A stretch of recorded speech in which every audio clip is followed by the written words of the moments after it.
उत्क्रांती the beginning story भाग 1. आकाशला जेव्हा जाग आली तेव्हा नुकताच पाऊस पडून गेला होता. हलकीशी सर असावी ती. थंडावा होता हवेत. वारा वाहत होता.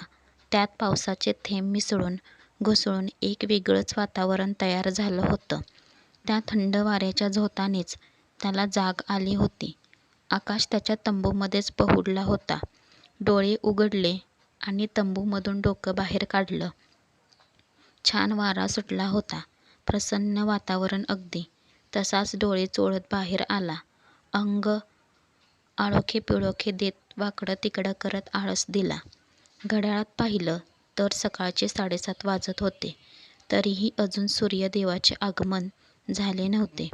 आकाश तंबूपासून जरा पुढे आला. आजूबाजूला बघू लागला. समोरच्या डोंगरावर राजमाची पुन्हा जोरदार पावसाच्या तयारीत गुंतून गेली होती. नुकताच पडून गेलेला पाऊस जणू काही सांगून गेला होता, तयारीत राहा, जोरदार येतो आहे पुन्हा.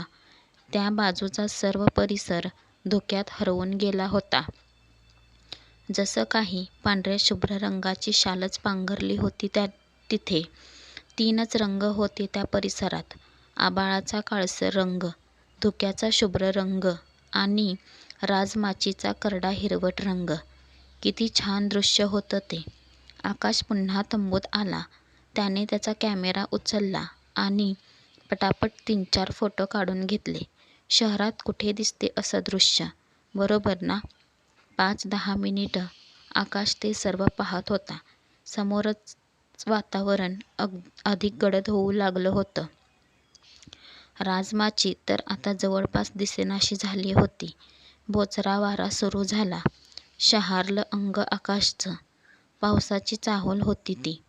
आजूबाजूला नजर फिरवली असता चोहोबाजूंनी हत्तीच्या आकाराचे मेघ जमा होत होते. त्यांचा रंगही हत्तीसारखाच काळा. सोबतीला वारा होताच. मध्येच एखादी पांढरी शुभ्र लकीर ढगांमध्ये चमकून जायची. विजेचा आवाज अस्पष्ट असा असायचा. थोडा वेळ असाच शांततेत गेला. कुठेतरी दूर असा एखादा पक्षी उगाचच ओरडायचा. थोड्या वेळाने त्याचा आवाज ऐकून त्याला प्रतिसाद द्यायचं कोणीतरी. आकाश ते सर्व मनात भरून घेत होता. अचानक प्रचंड थंड वाऱ्याचा झोत आकाशकडे झेपावला. गारठून गेला आकाश अगदी. पावसाची नांदी होती ती. दूरवरून येणारा पाऊस आकाश बघत होता. काही क्षणात तो आपल्यापर्यंत पोहोचेल हे आकाश जाणून होता. पटकन एक फोटो काढला आणि कॅमेरा पावसापासून वाचवण्यासाठी त्याच्या तंबूत शिरला. पावसाची धुवाधार बॅटिंग सुरू झाली. हत्तीच जणू काही त्याच्या सोंडेतून सर्व ठिकाणी पाणी ओतत होते. मध्येच एखादी वीज चमकून आपलं अस्तित्व स्पष्ट दाखवून जात होती. सर्व धरित्री चिंब होत होती. समोर राजमाची अक्षरशः स्नान करत होती. तो निसर्गरम्य सोहळा आकाश डोळे भरून बघत होता. छान वातावरण अगदी. तास-दीड तास तो सोहळा असाच चालू होता. त्यानंतर हळूहळू सूर्यदेवाचे दर्शन होऊ लागले. तसा पाऊस आता जाईल असा अंदाज आकाशने लावला. तसे झाले सुद्धा. 10-15 मिनिटात पाऊस थांबला. आकाश पुन्हा तंबूच्या बाहेर आला. आभाळ बऱ्यापैकी मोकळं झालं होतं. सूर्यदेव त्याच्या कामाला लागले होते. आजूबाजूचा सर्व परिसर धुऊन गेला होता. समोरची राजमाची हिरव्या रंगाने नटली होती. किती उजळून दिसत होती आता ती. धुकंसुद्धा आता विरळ होत होतं. पायथ्याशी असलेली गावं आता दिसू लागली होती. आकाशने त्याचं सामान, तंबू पुन्हा बांधायला घेतला. निघायची वेळ झाली ना. सामान बांधून झालं. त्याने घड्याळात पाहिलं. सकाळचे 9:30 वाजलेले. तरी पायथ्याशी असलेली गावं अजून सुस्तावलेली भासत होती. मध्येच एखादा पक्षी उगाचच केकाटत जात होता. आकाशने त्याची सॅक पाठीवर लावली. पुन्हा एकदा वारा वाहू लागला होता. आकाशचे पाय निघत नव्हते. तरी काय करणार ना. पुन्हा जावे लागेल शहरात. एक बार त्याने राजमाचीकडे नजर टाकली आणि परतीच्या प्रवासाला लागला. आकाश एका मॅगझिनसाठी फोटो काढायचा. तो एक प्रोफेशनल फोटोग्राफर होता आणि ट्रॅव्हलरसुद्धा. भटकंती करायला खूप आवडायची त्याला. त्याने काढलेले फोटो तर किती फेमस होते. कितीतरी पुरस्कार मिळाले होते त्याला. ते मॅगझिनसुद्धा त्याने काढलेल्या फोटोजवर चालायचे जणू काही. कारण बहुतेक लोक आकाशने काढलेल्या फोटोसाठीच ते मॅगझिन विकत घ्यायचे. खूप फॅन्स होते त्याचे. एवढे छान फोटो क्लिक करायचा आकाश. पण एक होतं त्याचं. तो कधीच समोर यायचा नाही. एवढे फॅन्स होते त्याचे, पण एकानेही त्याला पाहिलं नव्हतं किंवा त्याचा फोटो बघितला नव्हता.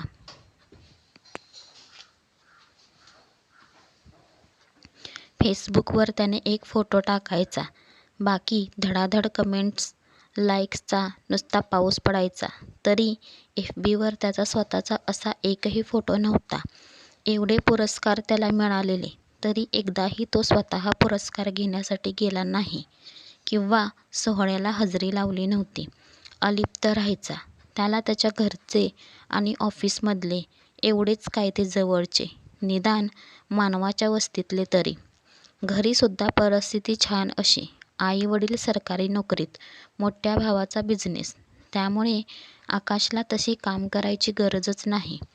आई-वडिलांनीसुद्धा बिझनेसमध्ये लक्ष द्यायला सांगितलेले, पण त्याचं मन रमायचं नाही त्यात. त्याला निसर्गच आवडायचा. त्याचे मित्रसुद्धा तेच. झाडं, पशु-पक्षी, निसर्ग. त्याचं निसर्ग हेच पहिलं प्रेम. त्याला जणू काही माणसांचा तिटकारा होता, पण कधी गरजूला लगेच मदत करायला जायचा पुढे. फोटोग्राफीची आवड कधीपासून लागली ते माहीत नाही, पण तो स्वतःच शिकला ते कसब आणि वर्षांच्या अनुभवाने त्याची फोटोग्राफी एवढी सुधारली, तो त्याच्या घरीसुद्धा राहायचा नाही. ऑफिसमध्येही क्वचितच दिसायचा. त्याचं सगळं सामान एका मोठ्या सॅकमध्ये भरून ठेवलं होतं त्याने, की सॅक घेऊनच कुठे कुठे फिरत बसायचा एकटाच. वाटेल तिथे जाऊन राहायचा. बहुतेक वेळेस तो रानावनात, दऱ्याखोऱ्यात फिरत राहायचा आणि फोटोग्राफी करत राहायचा. महिन्यात 2-3 दिवस ऑफिसमध्ये यायचा. काढलेले फोटोजवर काम करून ते प्रसिद्ध करण्यासाठी मॅगझिनकडे देऊन टाकायचा. त्याची सॅलरी जमा झाली का ते बघायचा. पाहिजे तेवढे पैसे काढून पुन्हा प्रवासाला निघायचा. ओ काका, इसको जरा 2 पूरी ज़्यादा देना. 2 दिन से इसने कुछ खाया नहीं. सुप्री त्या पाणीपुरी देणाऱ्या माणसाला बोलली. त्याचा चेहऱ्यावर प्रश्नचिन्ह. तरी त्याने 2 पाणीपुरी जास्तच दिल्या संजनाला. काका, आता हिला दिला तसं मला पण द्या ना. मी पण 2 दिवस जेवली नाही आहे. सुप्री एकदम काकुळतीने बघत म्हणाली. तसा तो हसला. पाणीपुरी खाणारे सगळेच हसू लागले. एक्स्ट्रा पाणीपुरी दिली त्याने. वर बोलला देखील. तुम दोनों खाते पीते घर की लगती हो. 2 दिन तो बहुत होते हैं. मुझे पता था तुम मजाक कर रही हो. मैंने ऐसे ही दे दी. हमेशा हसते रहना. संजनाने छानशी स्माईल दिली आणि वर बसून दोघी संजनाच्या स्कूटीवर निघाल्या. काय ग खोळे, काय बोललीस त्याला? मी जेवली नाही 2 दिवस. कुठल्या अँगलने वाटते तरी का मी तशी? पागल. संजना सुप्रीला म्हणाली. अगं, पण 2-2 एक्स्ट्रा पाणीपुरी तर भेटल्या ना. सुप्री डोळा मारत म्हणाली. तू पण ना खरंच कधीतरी मार खायला लावणार आहेस. तुला पण आणि मला पण. संजना स्कूटी चालवत म्हणाली. संजना आणि सुप्री म्हणजेच सुप्रिया दोघी शाळेपासूनच्या मैत्रिणी. दोघींचा स्वभावसुद्धा जवळपास सारखाच. मध्यम शरीरयष्टी, उंचीही जवळपास सारखी. दिसायला जरा वेगळ्या होत्या दोघी. संजना जरा सावळी होती. सुप्रिया बऱ्यापैकी गोरी होती. सुप्री नुसतीच हसत राहायची, काहीही कारण काढून. संजनासुद्धा हसरी होती, पण उगाचच हसत राहायची नाही. दोघी लहानपणापासून एकत्र असल्या तरी खूप वेळा भांडणंसुद्धा झाली होती, अगदी टोकाची भांडणं. तरीसुद्धा त्या अजूनही सोबत होत्या. संजना तिला सुप्री बोलायची, पण सुप्रियाचे एक काही धड नव्हतं. कधी संजा तर कधी संजू बोलायची. असो, कोणत्या नात्याने त्या अजून सोबत होत्या ते त्यांच्या घरीसुद्धा कळत नव्हतं. फारच कौतुक होते दोघींचं. शाळेत एकत्र, कॉलेज एकत्र आणि आता जॉबलासुद्धा एकत्र होत्या.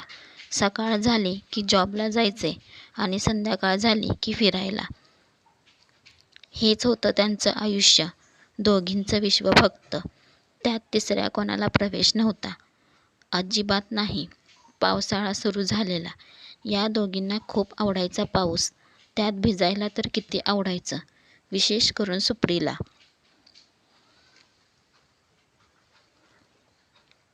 पावसाळ्यात दर रविवारी या दोघींच्या पिकनिक ठरलेल्या. कधी ऑफिसच्या ग्रुपबरोबर, तर कधी त्यांच्या मित्रमैत्रिणींबरोबर, कधी फॅमिलीसोबत आणि तसंच कोणी भेटलं नाही तर दोघीच जायच्या भिजायला.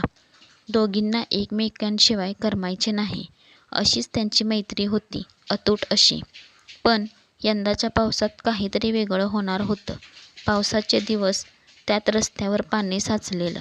संजनाला स्कूटीवर असताना मुद्दाम पाण्यातून गाडी घेऊन जायची सवय. उडणारे पाणी बघून तिला वेगळाच आनंद मिळायचा. त्यात सुप्री मागे असली की विचारूच नका. ती संजनाला बरोबर सांगायची की कुठे पाणी साचलेलं आहे ते. मग काय, संजना गाडी वळवायची तिथे. हां, पण ते पाणी लोकांवर उडणार नाही याची काळजी मात्र दोघी घ्यायच्या. त्या दिवशी तसंच झालं. रस्ता बऱ्यापैकी रिकामा होता. दोघी ऑफिसला निघाल्या होत्या स्कूटीवरून. समोर रस्त्यावर पाणी साचलेलं. परफेक्ट सीन एकदम. मग काय, निघाल्या दोघी सुसाट. भुरकन पाणी उडवलं. त्याच दिवशी आकाश शहरात आलेला. तो काम करत असलेल्या मॅगझिनचे एक नवीन ऑफिस उघडले होते. ते बघण्यासाठी आकाश निघाला होता. नेमका त्याच रस्त्याने. संजनाने पाणी उडवायला आणि आकाश समोर यायला एकच वेळ झाली.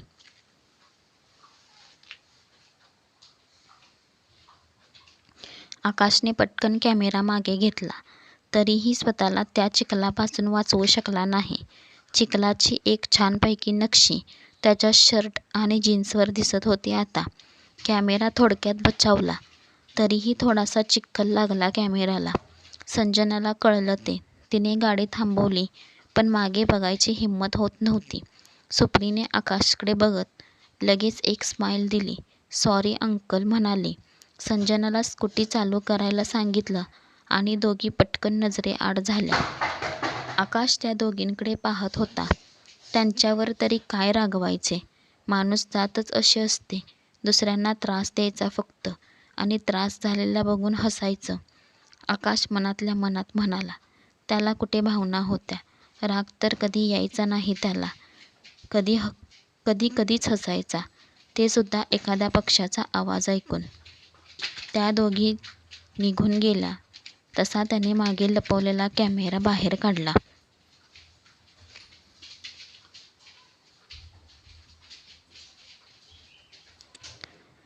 हलकासा लागलेला चिखल पुसला. कपडे जरा झटकले आणि निघाला. काय ग मंद, सांगता येत नाही का? म्हणे कोण नाही रस्त्यावर. तो काय भूत होता का मग? संजना रागातच म्हणाली सुप्रीला. अरे हे बरं आहे, तुझ्या बदली मी बोलली ना सॉरी त्याला. आणि तो काय अंकल होता का? सॉरी अंकल बोललीस ते. एकतर चिखल उडवला, त्यात त्याला अंकल म्हणालीस. दोनदा अपमान केल्यासारखं झालं ते. संजना स्कूटी थांबवत म्हणाली. हां, ओरड आता मलाच. गरीब आहे ना मी. गरीब लोकांना सगळेच ओरडत असतात. ओरडा तुम्ही श्रीमंत लोक. सुप्री तोंड एवढंसं करत म्हणाली. ए नोटंकी, झाली नाटकं सुरू परत. चल, जायचे नाही का ऑफिसला? नाही तर सर येतील. सरांचे नाव ऐकताच सुप्री पटकन स्कूटीवरून उतरली आणि दोघी झटपट ऑफिसमध्ये आल्या. दोघींनी त्यांचे कम्प्युटर चालू केलेच होते. तेवढ्यात ऑफिसमध्ये एकाने अनाउन्समेंट केली. "एक मिनिट, जरा सगळ्यांनी लक्ष द्या इकडे. आपल्या ऑफिसच्या मजल्यावर कोपऱ्यात एका मॅगझिनच्या ऑफिसचे उद्घाटन होत आहे. तर त्यांनी आपल्या सर्वांना आमंत्रण दिलं आहे. बॉसची परमिशन मिळाली आहे. सगळ्यांनी आता तिथेच चला. ते आपली वाट बघत आहेत. चला लवकर." तसे सगळे उठले. "चला, आजच्या नाश्त्याची सोय झाली," सुप्री संजनाला बोलली. ते आजूबाजूच्या लोकांनी सुद्धा ऐकलं. सगळेच हसायला लागले. "गप ग येडे, म्हणून तुला कुठे घेऊन जात नाही मी." संजना पुढे काही बोलणार इतक्यात तिचं लक्ष मॅगझिनच्या नावाकडे गेलं. वाईल्ड इंडिया बघ मॅगझिनचं नाव. सुप्रीने नाव बघितलं आणि मोठ्याने ओरडली, "वाव!" अचानक झालेल्या आवाजाने सगळे तिच्याकडेच बघू लागले. "काय झालं, काय झालं?" सगळे विचारत होते. "अरे, कोणाला माहीत नाही हे मॅगझिन? आकाश आणि त्याची फोटोग्राफी आठवलं का?" तेव्हा लक्षात आलं सगळ्यांच्या, आकाशला कोण ओळखायचे नाही, निदान त्याने काढलेल्या फोटोजवरून तरी. अर्थात त्याला कोणी पाहिलं नव्हतं. आज तरी आकाशला बघायला मिळेल याची उत्सुकता लागली सगळ्यांना. एव्हाना सगळे जमले होते उद्घाटनासाठी. तरीही काही सुरू होत नव्हतं.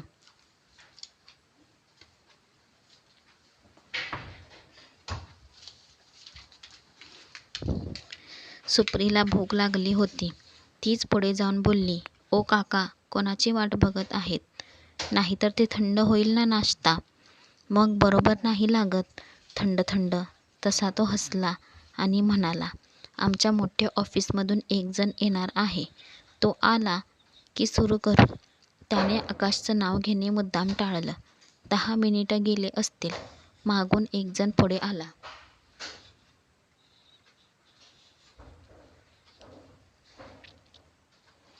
केस विस्कटलेले, वाढलेली दाढी, पाठीवर मोठी सॅक, गळ्यात कॅमेरा आणि अंगावर घातलेल्या कपड्यांवर चिखल. सगळ्यांचे लक्ष त्याच्याकडेच गेलं. "माझ्यासाठी थांबायची काही गरज नव्हती सर. तुम्ही सुरू करा." आपण ज्या माणसाला नाश्त्याचे विचारलं तो त्या मॅगझिनचा बॉस होता. ते सुप्रीला कळलं. तशी ती जराशी मागे झाली. "अरे, काय हे? अंगावर चिखल कसा उडाला?" तोपर्यंत आकाशची नजर सुप्रीकडे गेली होती. त्याने तिला लगेच ओळखलं. "काही नाही सर, शहरात आलं की होतंच असं."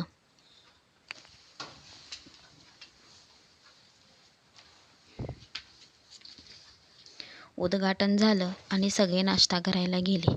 "शी, काय ते ध्यान त्या माणसाचे," संजना म्हणाली. "मॅडम, ते ध्यान आपल्यामुळेच झालं आहे. आठवला का मगाचा अंकल?" संजनाची ट्यूब पटकन पेटली. सुप्रीला न सांगताच उलटपावली निघून आली. आकाश वॉशरूममध्ये जाऊन कपडे स्वच्छ करून आला. सुप्री सगळं ऑफिस बघत होती. फोटोज सगळे छान होते, स्पेशली आकाशने काढलेले फोटो. जमलेले सगळेच ते फोटो बघत होते. सुप्रीचं लक्ष फोटोवरून एका कोपऱ्यात गेलं. आकाश आपला कॅमेरा चेक करत होता. सुप्री त्याच्या जवळ गेली. "पुन्हा एकदा सॉरी,